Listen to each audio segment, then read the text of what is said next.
We look back at week 6 in college football. Caleb has the recap. Check it out on offthehooksports.com. No question about it that the story of the weekend was Mario Cristobal and deciding not to take a knee. How in the world you can make that mistake blows me away. And this is the type of coach that, going back in some of their coaching churns, that Tennessee would have liked to have approached. And they didn't think they could at times because Tennessee was just such a mess organizationally from the top. Now, they could call Mario Cristobal and he would leave in Miami in a heartbeat. But, man, that is one of those moments that forever stains your legacy. We talk about Kevin Steele giving up 700 yards or some at some point. Was that Actually, it's funny you bring up Kevin Steele. Kevin Steele is the inventor of this. Kevin Steele's first year at Baylor in 99, his second game, it was 24-21 against UNLV, and he tried to punch it in for a touchdown when he just had to take a knee. UNLV recovers a fumble, returns it at the end of the game to win 27-24. Kevin Steele's argument was, I just wanted to stomp on their throat. I felt it was good for our team's confidence to try to get it in again.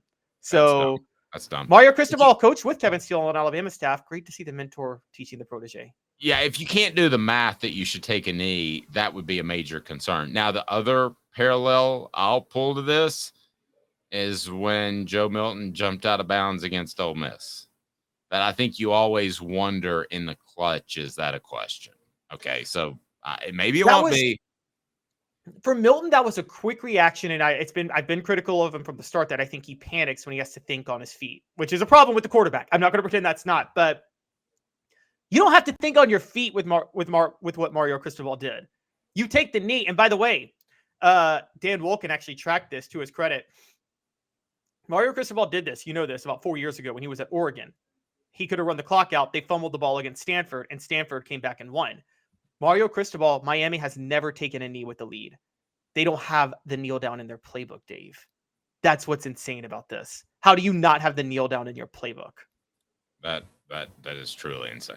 It just blows me away that would even be the case.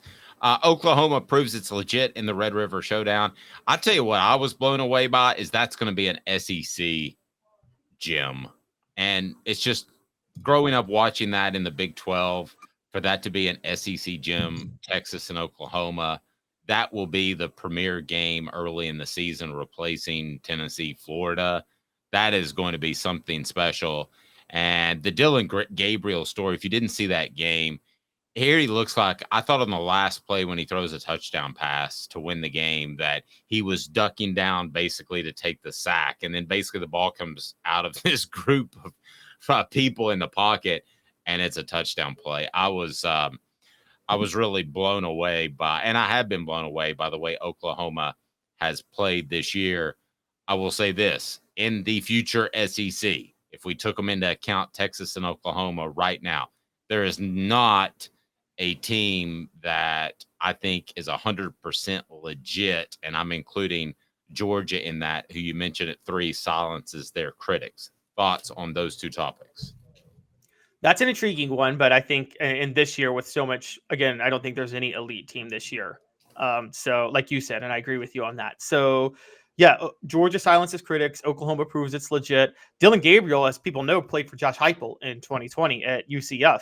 And we have to reset what we're thinking about. Do we reset what me and you thought about Brent Venables, Dave? Or do you think this is a flash in the pan and it's still long-term? He's not going to last at Oklahoma. I'm resetting a little bit. Yeah, I'm resetting a little bit. I'm not completely sold. And I would rather have, despite his issues, Steve Sarkisian as my head coach, who's Texas's head coach.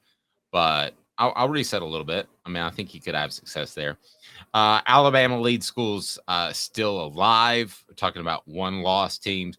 There are a bunch of schools still alive, but I agree with you. Alabama look like the most impressive. Notre Dame, Texas A&M are done. We're talking about championship hopes. Yep. Playoff hopes. It's over.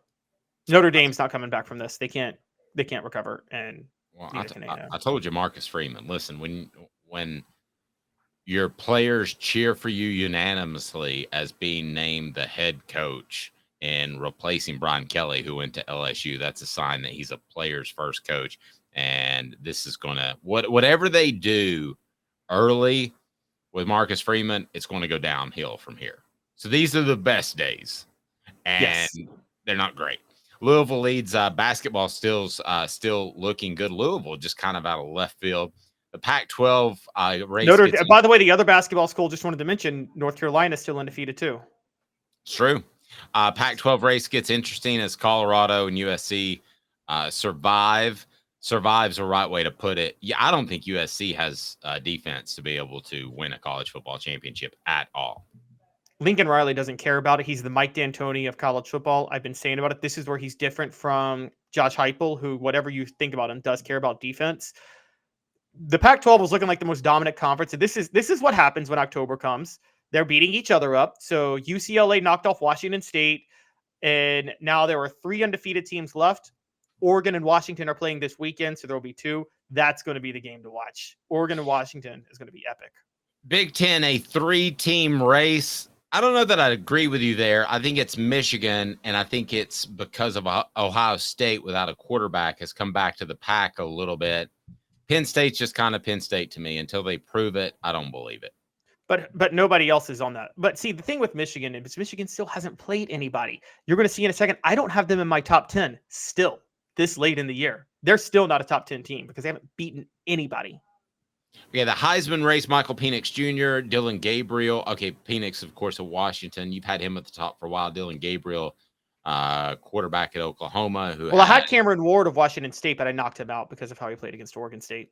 Right, and then Brock Bowers, tight end at Georgia. I'm going to go in a little soapbox, and it's not against you at all, but it was a national analyst that said Brock Bowers should be on your Heisman vote. Come on, Heisman voters. Well, I am a Heisman voter, and I am aware of him. But I'm also aware that the quarterback touches the ball every single snap. So, I mean, listen, he may be the best player, regardless of position in college football. But to me, you've got Shedeur Sanders at number 4. Colorado is not where they are without him. You've got Jaden Daniels at 5 for LSU. To me right now, and I haven't done my digging, and I will argue to the hilt when I do my digging. I do my 3 hours of prep before I do my Heisman vote, and then I'll argue. But to me, Shedeur Sanders deserves to be 1 or 2 with Penix Jr. right now, because I think he's a special player with the eye test, and I don't think Colorado is anywhere close to where they are. By the way, I was on a plane last night.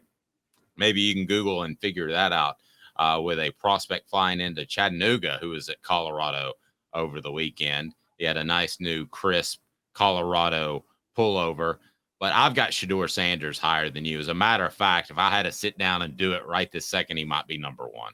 So you have a case for Shedeur Sanders as MVP, because you're right. This is one of those where, like, how much do they elevate their team? And Colorado is probably 0-6 if Shedeur Sanders isn't there, aren't they?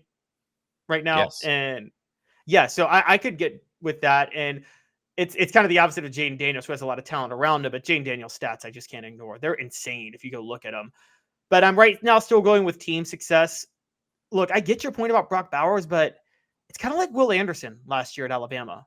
I think sometimes there are exceptions every now and then. And I think I'm going on a limb. I think we might be looking at the future greatest tight end of all time in Brock Bowers. I mean, that guy can play football. No, he's really good. G. Smith says, where is UGA without Bowers? Well, see, I still think they're undefeated. Jaw Jackson says that sucks the Heisman has to go to a quarterback. Well, yeah, but and they don't give you specific criteria. They just say most outstanding player.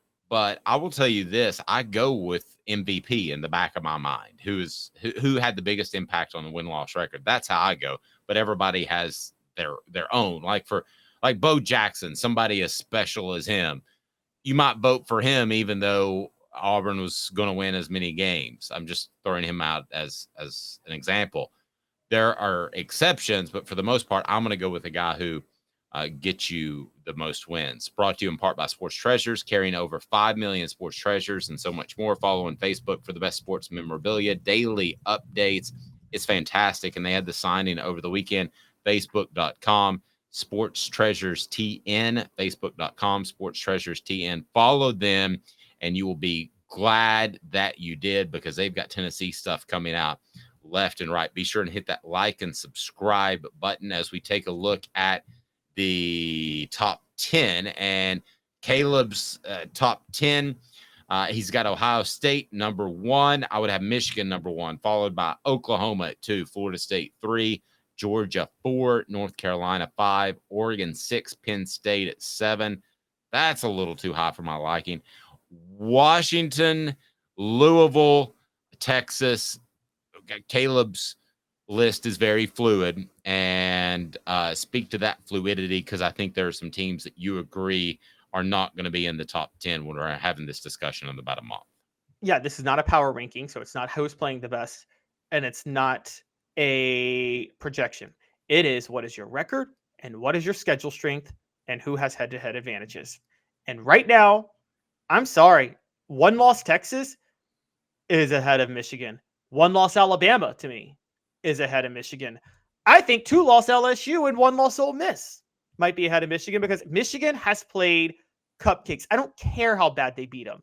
They've played JV teams to this point. So call me when Michigan plays somebody relevant, and until then, I'm not putting them in the top 10. By the way, I had Georgia barely top 10 last week. I elevated them because, again, on paper, and my top 10 is only on paper. It's only body of work. That's it. It's not eye test. And on paper, Georgia beat an undefeated team last Saturday, a week after beating a 4-2 team on the road that vaulted them to number 4. You got to get a couple of quality wins. And I'm sorry, Michigan, beat somebody with the pulse, and then call me.